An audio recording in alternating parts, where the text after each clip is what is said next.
Comment éviter d'être contaminé par le coronavirus? Lavez-vous régulièrement les mains. Lavez-les soigneusement à l'eau et au savon, tant la paume que le dos, mais aussi entre les doigts. Comptez entre 40 et 60 secondes par lavage. Toussez ou éternuez dans le pli de votre coude et utilisez toujours des mouchoirs en papier. Jetez-les dans une poubelle fermée. Évitez autant que possible de vous toucher le visage, en particulier le nez et la bouche avec les mains. Évitez les contacts rapprochés et évitez les poignées de main. Prenez soin de vous, mais aussi des autres.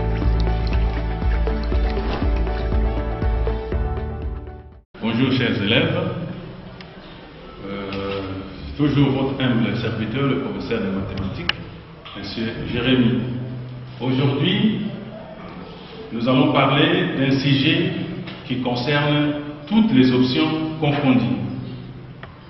Et nous associons même, à part le finaliste de toute option, nous associons même les 5e scientifiques et 5e techniques. Alors, qui peut me rappeler notre dernière leçon, notre chapitre, le grand chapitre que nous avons introduit, la pharmacie? Oui, merci. La fois passée, nous avons vu, nous avons défini ce qu'on appelle par dérivée d'une fonction. Dérivée d'une fonction.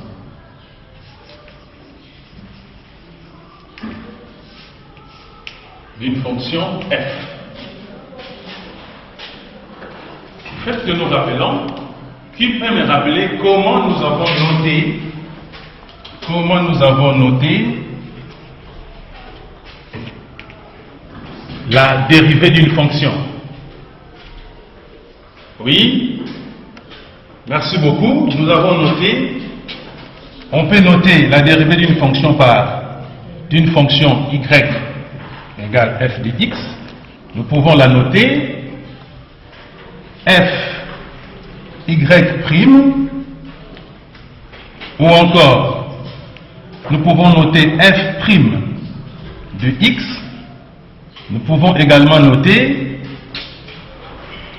dérivée de y par rapport à x, ou encore nous pouvons noter dérivée de f par rapport à x.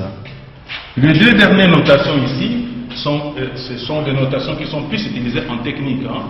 Quand vous irez à l'université, vous allez plus utiliser, n'est-ce pas, ces notations dans des cours techniques, en électricité, ainsi de suite. Alors, maintenant, comment est-ce qu'on peut noter la dérivée d'une fonction en un point? Si nous voulons calculer la dérivée d'une fonction en un point x égale x0, comment peut-on noter? Donc, la dérivée d'une fonction en un point, qu'on appelle aussi nombre dérivé, peut être calculée, peut être notée par y'0 ou f' de x0, ou encore dérivée de y par rapport à x au point x0, ou encore dérivée de f par rapport à x au point x égale x0. Voilà, là c'est la dérivée d'une fonction en un point, qui est bien entendu un nombre qu'on appelle nombre dérivé. Alors comment avons-nous défini la dérivée d'une fonction ou la fonction dérivée? Définition.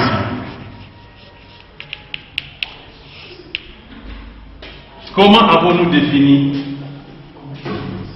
Là, nous revenons à ce graphique qui est au tableau. Le graphique qui est au tableau, qu'est-ce que ça veut nous dire? Nous avons une courbe représentative de la fonction y égale f de x. Et si x est égal à x0, nous trouvons son image qui est y0 ou f de x0. Et nous trouvons le point P qui a pour coordonnées x0, y0. Nous donnons à x un accroissement positif delta x. Delta x est l'accroissement de la variable. Donc delta x est égal à cette valeur.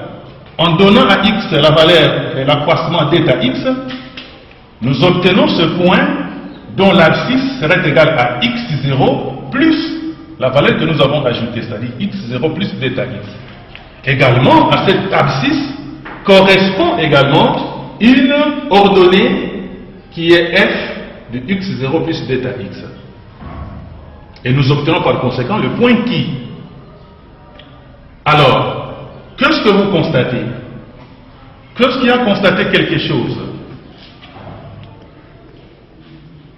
Oui, très bien. En donnant à x un accroissement positif d'eta x, il s'ensuit un accroissement correspondant pour la fonction y qui est delta y. Parce que ici, d'ici jusque-là, nous avons y0. Et d'ici jusque-là, nous avons f de x0 plus delta x. Et donc, nous constatons que l'ordonnée vient d'accroître d'une valeur égale à delta y. Mais comment peut-on calculer delta y? Comment peut-on, graphiquement, comment on peut calculer cette mesure delta y qui est l'accroissement de la variable? Oui? Qu'est-ce qu'on peut faire pour calculer la mesure ici, connaissant cette mesure et cette mesure-là? Eh bien, pour calculer la mesure ici, on peut faire cette mesure moins cette mesure. C'est-à-dire, delta y est égal à f de x0 plus bêta x moins f de x0. Et ceci correspond à l'accroissement correspondant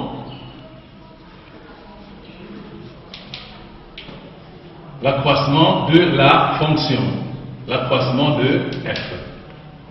Maintenant, par définition, qu'est-ce qu'on appelle par la fonction dérivée de la fonction f qui est représentée par cette courbe? Comment nous avons défini cela? La classe. Qui a l'idée? Oui, très bien. Nous avons défini la dérivée notée par y' ou encore f' de x, la limite du rapport entre l'accroissement de la fonction par l'accroissement de la variable lorsque celui-ci, c'est-à-dire l'accroissement de la variable, tend vers 0. En remplaçant limite du rapport entre l'accroissement de la fonction sur l'accroissement de la variable lorsqu'on fait tendre l'accroissement de la variable vers 0. Alors, si nous remplaçons 2ta y par sa valeur, ceci nous donne limite de f de x0 plus delta x moins f de x0 sur delta x. Alors, par rapport à la définition que nous avons donnée, constatez que nous avons, en fait, tendre delta x vers 0. Constatez que nous avons calculé la dérivée au point x0. Et donc, ce que nous calculons, ce que nous avons défini ici, c'est le nombre dérivé ou la dérivée de la fonction au point x égale x0, que nous allons noter y'0 ou f' de x0. Mais maintenant, en généralisation, et donc la limite d'une fonction notée par y' qui est égale à f' de x serait égale à la limite de f de x plus delta x moins f de x sur delta x lorsqu'on fait tendre delta x vers 0. Voilà ce que nous avons vu la fois passée. Et nous avons même donné des exemples pour calculer, n'est-ce pas, la dérivée d'une fonction ou le nombre de dérivées en un point, partant de la définition.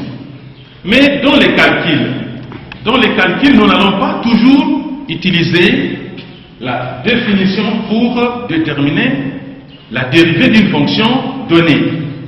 C'est ainsi la leçon d'aujourd'hui. Nous allons voir les règles de calcul dérivées.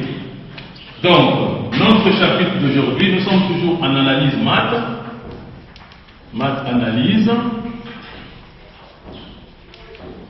Notre leçon du jour s'intitule Dérivée de fonctions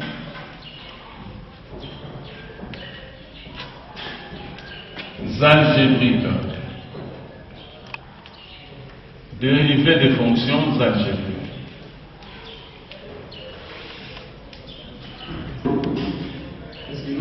Nous donnons donc les règles de calcul de dérivée. Sans plus tarder, comment peut-on calculer la dérivée d'une fonction constante? Fonction constante. Chers élèves, si vous retenez ces règles, vous n'allez plus utiliser la définition pour calculer la dérivée.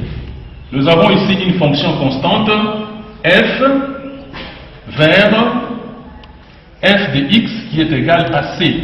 C, c'est une constante qui est bien entendu un nombre réel. Quelle est la dérivée d'une fonction constante? Retenez tout simplement que la dérivée d'une fonction constante est égale à 0. Nous pouvons écrire que f' de x qui est égal à, or f' est égal à c, donc je peux remplacer fx par c, dérivée est égale à 0. Première règle, la dérivée d'une constante est nulle. Par exemple, quelle est la dérivée de 2? 2 c'est une constante. La dérivée de 2 est égale à 0.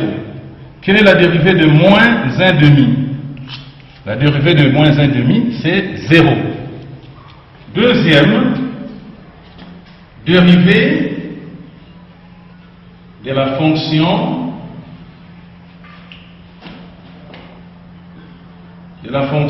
identité.